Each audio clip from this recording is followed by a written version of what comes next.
I think I've always been an artist, ever since I was a kid.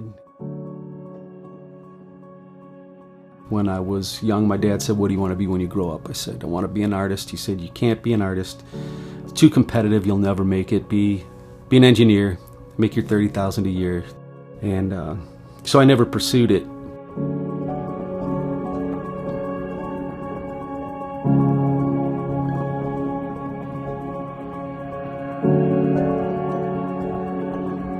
A number of years ago, I had a heart issue that, it was lights out. And when I came to, they were cutting the clothes off of me and wheeling me down the hallway on a gurney and injecting me and trying to get things working again.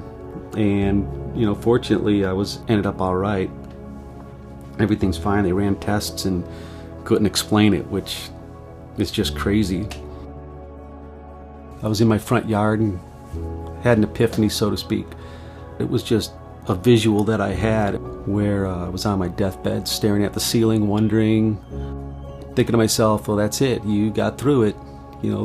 Bills are paid, kids are grown. And I thought you had a whole lifetime to create something, do something special, and you didn't even try. And it just seemed a way that I don't want to exit this earth. God gave me a talent and I wasn't using it.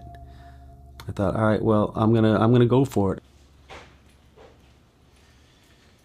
I started painting every day at about 4 or 5 in the morning to make time. I still had to go to my regular job. Facebook had just started, so I started posting everything that I was working on. And little by little, doors started opening. Working with Disney has been absolutely surreal. I have to constantly step back and pinch myself and say, am I really doing this? Is this really happening to me?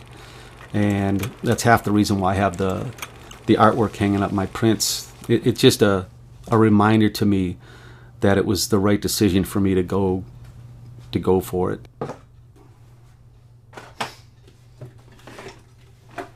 Art is always on my mind because it's my way of life now, and so the challenge is still painting for myself first and foremost. When I'm at events and I get parents asking if I have any advice for their their budding artist, that's one of the first things I mention, is just to always do it for the right reason. Always do it for your soul, for your spirit first, for your enjoyment, And so for me, when I'm laying my head down, I'm still thinking about, what can I do to that painting? What can I do to that concept to make it more interesting? Yeah, constantly.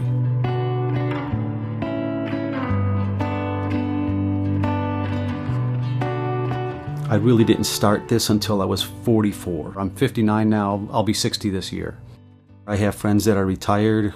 They're retiring, and that's a hard mental battle for me. You wake up in the middle of the night going, that's when you get those demons talking at you, right? They're, you loser, you should have more, you should be farther along than you are. And to go, no, I ain't listen to that. It's really hard to ignore that conversation and to remind myself that at this age I still have a lot of exciting years left, a lot of experiences left ahead of me other than just retiring and playing golf, which I love to do. There's a lot more to it.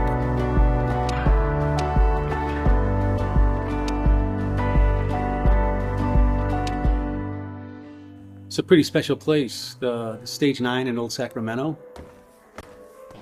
So this is, Troy calls the underground vault, where he keeps mainly his limited editions and originals. This is a sampling of some of the stuff that I've done.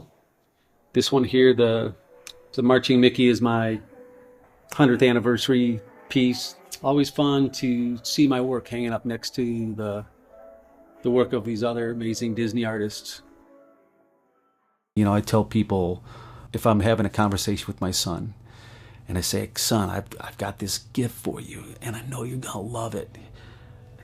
If I was dying to give it to him, and that came the day where I gave him that gift, and he said, thanks, Dad.